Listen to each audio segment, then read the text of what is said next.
Hello bankers, very good evening. स्वागत है आप सभी का हमारे official YouTube channel GIB CIB वाला पर। शाम हो चुकी है और डेली की तरह हम आपके लिए bankers booster MCQ series GIB exam से संबंधित लेकर हाजिर हैं। ये क्लास आपकी GIB paper 4 retail banking and wealth management से जुड़ी हुई है और आज हम डिस्कस करने जा रहे हैं एमसीक्यू सीरीज क्लास 10 के बारे में। ये क्लास आपके जीआईबी पेपर 4 के सभी मॉड्यूल से संबंधित मिक्स्ड एमसीक्यू सेशन है, जिसकी मदद से आपके एक तरह से एग्जाम जैसी प्रिपरेशन हो रही है। आप इन सेशन का हिस्सा बनिए, अपने साथियों को सेशन शेयर करिए और सेशन को लाइक करिए, चैनल को ज्वाइन करिए। कोई दिक्कत परेशानी, सेशन के एंड में आपको एक टेलीग्राम चैनल मिल जाता है, आप उसको ज्वाइन करके वहां पर अपने डाउट्स एंड क्वेरीज रेज कर सकते हैं। आपका GIB paper 4 retail banking wealth management paper जो है वो 16 नवंबर को शेड्यूल्ड है और इस नजरिए से आपके लिए सेशन शेड्यूल किए जा रहे हैं। आपके आरबीडब्ल्यू के जो 4 मॉड्यूल हैं वो आपके सामने हैं। हम लगातार हर एक मॉड्यूल से एमसीक्यूज आपके लिए रख रहे हैं, जैसे कि आपकी एग्जाम की प्रैक्टिस लगातार बनती रहे। सेशन की शुरुआत करते हैं, ले चलते हैं आपको सीधा पहले सवाल पर। पहला क्वेश्चन आपके सामने जो है वो मॉड्यूल बी से संबंधित है और मॉड्यूल बी में रिकवरी ऑफ रिटेल लोन, जो कि एक बहुत ही इंपॉर्टेंट यूनिट है मॉड्यूल बी की, उससे जुड़ा हुआ है। बेसिक सा क्वेश्चन है, पूछा जा रहा है यहाँ पर कि what is the impact of NPA, non performing asset का इम्पैक्ट कॉर्पोरेट बैंकिंग पर रिटेल बैंकिंग की तुलना में ज्यादा होता है या कम होता है, सवाल ये है। तो the impact is higher in retail banking, the impact is higher in corporate banking, the impact is the same in both retail and corporate banking, the impact depends on the size of the bank. अब समझिएगा पहली चीज तो कि corporate banking और retail banking की तुलना की जा रही है एनपीए के इम्पैक्ट से जुड़ी हुई। रिटेल बैंकिंग की जब भी हम बात करते हैं तो यहाँ पर जो लोन का टिकट साइज होता है वो क्या होता है, लोन के टिकट साइज स्मॉल होते हैं, छोटे होते हैं। जबकि कॉर्पोरेट बैंकिंग में जो लोन के टिकट साइज होते हैं वो क्या होते हैं, लार्ज होते हैं। यहाँ पर कस्टमर बेस जो होता है आपका, कस्टमर बेस वो क्या होता है, बहुत बड़ा होता है, लार्ज होता है। और यहाँ पर कस्टमर बेस जो होता है वो स्मॉल होता है। अब सोचिए जरा, 10 करोड़ का लोन इशू किया गया है और वो डिफॉल्ट कर गया, तो कॉर्पोरेट बैंक के ऊपर सीधा सीधा इस एनपीए का इंपैक्ट पड़ेगा। जबकि यहां पर अगर 10-10 लाख के 10 लोन दिए गए हैं, उनमें से 2 लोन आपके डिफॉल्ट कर जाते हैं, जो इम्पैक्ट ऑन रिटेल बैंकिंग वो भी क्या है, वो कम है, क्योंकि जो रिस्क है वो स्प्रेड हो जा रहा है just because of large customer base. तो इस तरह से देखा जाए the impact is higher in corporate banking, जो इम्पैक्ट होगा वो क्या होगा, ज्यादा होगा। किस पर, कॉर्पोरेट बैंकिंग पर इम्पैक्ट ज्यादा है। अगला सवाल आपके सामने नेक्स्ट क्वेश्चन है और वो है what is the purpose of credit information companies in retail banking. अभी हाल में ही आपने रिजर्व बैंक ऑफ इंडिया और फिर फाइनेंस मिनिस्ट्री की उस वक्तव्य के बारे में सुना होगा कि लोन के लिए सिबिल स्कोर जरूरी नहीं है, ठीक है जी। तो क्रेडिट इंफॉर्मेशन कंपनीज जो हैं वो क्रेडिट हिस्ट्री के आधार पर इंडिविजुअल्स के स्कोर्स बताती हैं और वो स्कोर क्या कहलाता है, क्रेडिट स्कोर कहलाता है। इसका पर्पस पूछा जा रहा है, what is the purpose of credit information companies in retail banking. Borrowers को एनकरेज करना, जैसे कि ज्यादा से ज्यादा लोन लिया जा सके, बिल्कुल नहीं। नेगेटिव ऑप्शन को हटा देना है। To accurately assess borrower's ability to repay and price loan correctly. देखिए, इसके आधार पर हम ये जान पाते हैं, बैंक ये जान पाते हैं कि भाई क्या जो कस्टमर है वो लोन रीपे कर पाएगा और लोन पर जो इंटरेस्ट रेट इंपोज करना है वो कितना करना है। तो B option is the correct answer, B option बिल्कुल सही है, ठीक है। To increase the profit for banks by charging higher interest rate, ऐसा बिल्कुल भी नहीं है। To report defaults in credit bureaus, गलत। अब कोई पूछे आपसे कि जो क्रेडिट इंफॉर्मेशन कंपनीज हैं इन्हें रेगुलेट कौन करता है, तो इनको Reserve Bank of India he regulate करता है और ये संस्थाएं भी reserve bank integrated ombudsman scheme के दायरे में आती है, ठीक है। ये दोनों बातें आपको ध्यान में रखनी है। आगे, who is eligible for home decor loans, तीसरा क्वेश्चन आपके सामने है। Who is eligible for home decor loans, only individuals who own a house और फ्लैट, जिसके पास भी मकान है, फ्लैट है, बस केवल उसी को ये होम डेकोर लोन मिल सकता है। ये जो ओनली शब्द होते हैं कई बार ये आपके ऑप्शन को गलत कर देते हैं, क्योंकि इसके अलावा कुछ नहीं। Only members of cooperative society who own a house और फ्लैट, ये ओनली केवल कोऑपरेटिव सोसाइटी के जो मेंबर्स हैं जिनके पास मकान या फ्लैट है, केवल उन्हीं को लोन मिलेगा।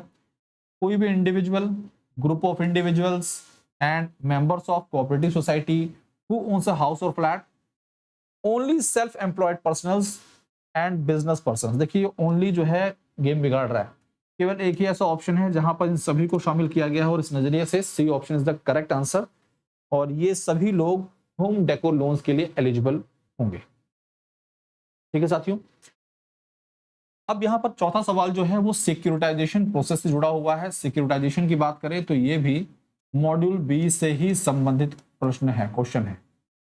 ठीक है, और लास्ट यूनिट जो है 12वीं यूनिट मॉड्यूल बी की, उससे जुड़ा हुआ है। Overall 16 unit. The entity that holds the pool of receivables and issues securities backed by them is called, उन्हें क्या बोलते हैं? यहाँ पर बात की जा रही है उस एंटिटी की जिसके द्वारा जो पूल ऑफ सिक्योरिटीज है, pool of secured loans carry किया जाता है और फिर इंटरेस्ट बेयरिंग सिक्योरिटीज इशू की जाती है मार्केट में, उसको हम क्या बोलते हैं? ऐसी संस्थाओं को क्या बोला जाता है? तो देखिए सिक्योरिटाइजेशन प्रोसेस होता है क्या, पहले समझ लेते हैं। बैंकों के द्वारा मार्केट में लोन डिसबर्स किए जाते हैं, बैंकों का ये एक प्रकार का असेट होता है। फिर लोन जो मार्केट में इशू किया जा रहा है उसका रिपेमेंट तो 10 साल बाद होगा, 15 साल बाद होगा, 20 साल बाद होगा।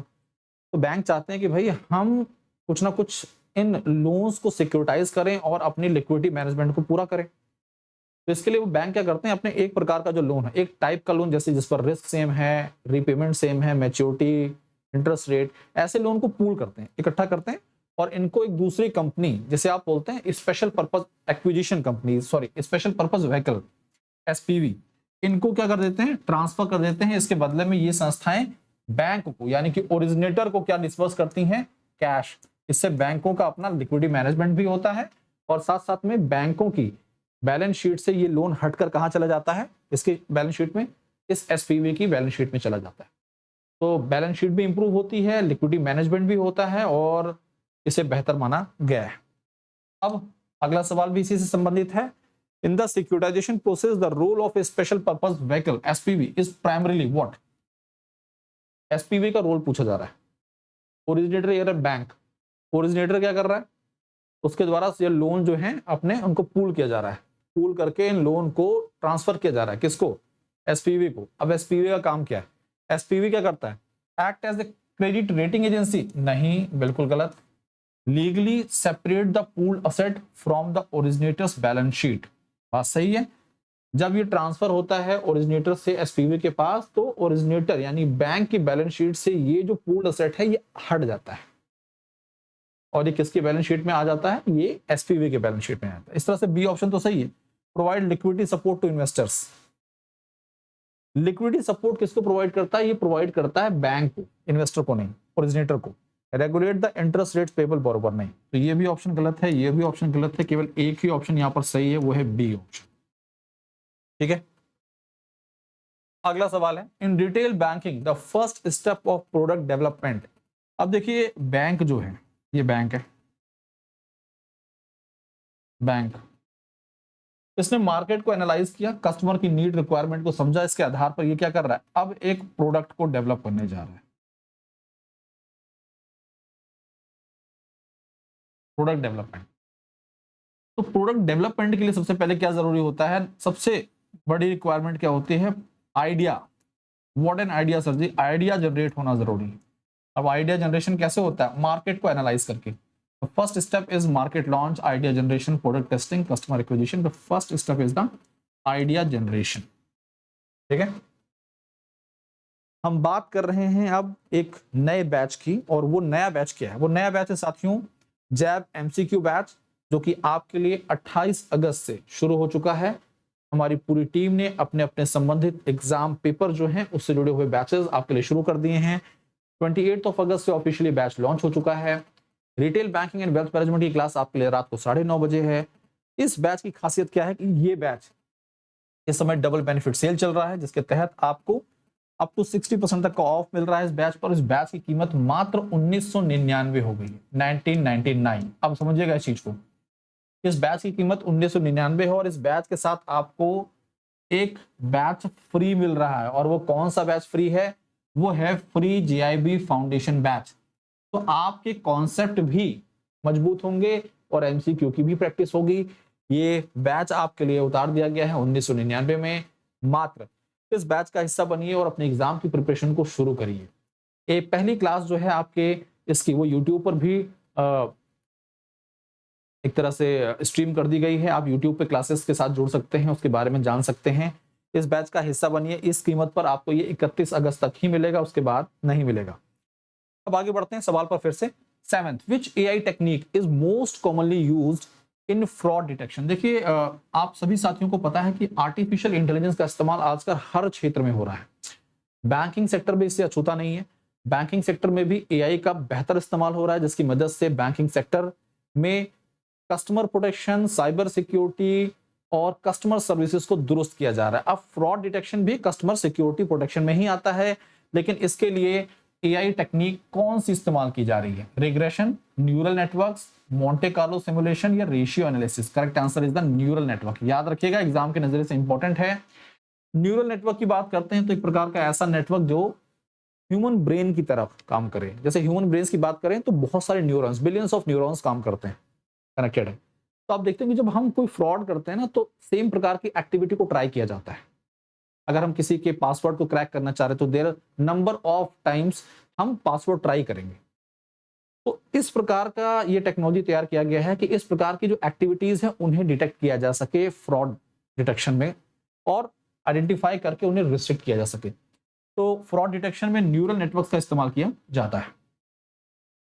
अगला सवाल, Which of the following is the common marketing strategy in wealth management? Wealth management में जो कॉमन मार्केटिंग स्ट्रेटजी है वो क्या यूज की जाती है? Offering generic solution to all customers, tailoring investment advice to individual clients needs, promoting one size fits for all investment products, ignoring customer segmentation. अब समझिए, कस्टमर सेगमेंट को इग्नोर करना ये तो बड़ी दिक्कत वाली बात है, बिल्कुल भी नहीं। प्रमोटिंग वन साइज फिट्स मतलब एक ही प्रकार के प्रोडक्ट्स, इन्वेस्टमेंट प्रोडक्ट्स, ऐसे प्रोडक्ट्स ऑफर किए जाए जो सब पर फिट हो, बिल्कुल गलत। हम क्या करते हैं, क्लाइंट की, इंडिविजुअल क्लाइंट की नीड के हिसाब से इन्वेस्टमेंट एडवाइस तैयार करते हैं। अब इसमें आपकी जानकारी के लिए बताते हैं, यहाँ पर भी आर्टिफिशियल इंटेलिजेंस का इस्तेमाल होता है, रोबो एडवाइस का यूज किया जाता है। जो वेल्थ मैनेजर्स हैं वो इस एआई टेक्निक का इस्तेमाल करते हैं क्लाइंट्स को बेहतर इन्वेस्टमेंट प्रोडक्ट ऑफर करने के लिए। ठीक है, तो सही जवाब है बी ऑप्शन। अगला सवाल, सरफेसी एक्ट से संबंधित बहुत प्यारा सवाल है। The SARFAESI act allows secured creditors to take position of secured assets without the intervention of a court और ट्रिब्यूनल। भाई ए ऑप्शन तो सही है। The act applies to all classes of borrower, हर क्लास के बोरोवर पर यह apply होता है, साथ साथ में एग्रीकल्चर लैंड ओनर्स पर भी। और यही ऑप्शन आपका गलत हो जा रहा है।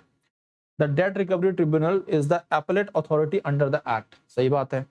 तो इस तरह से देखा जाए तो फर्स्ट और थर्ड ऑप्शन जो है वो करेक्ट है। First and third option is the correct answer. B option is the correct answer.